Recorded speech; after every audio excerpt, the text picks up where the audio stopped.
And then finally, with regards to talking to young people, you finally have something to sell to them, you know. It's not easy to sell conservatism to young people because they want to change things, and that's not what conservatives want to do. They want to maintain things. Well, now you've got something to sell to young people. You can sell them freedom of speech, and you can sell them responsibility.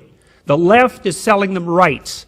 You can sell them responsibility. And I can tell you, because I've received many letters of the sort that Gad was talking about, young people are absolutely starving for someone to provide them with a sense of responsibility and say, look, here's something worth living for, man.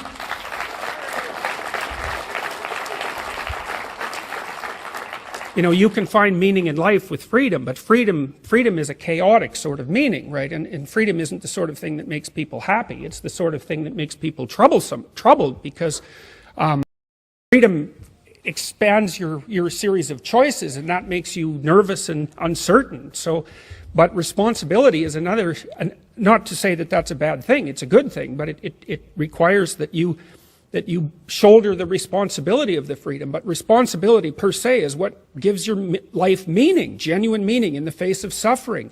And young people are really, they're starving for that. I've been teaching young people for 30 years, and mostly what I've been teaching them about is responsibility. It's like you're heirs to a great tradition. It's not perfect, obviously, but comparatively, there's nothing else like it that's ever been produced, and it represents a tiny minority of the human polities, most of which are run by murderous, antisocial, psychopathic thugs.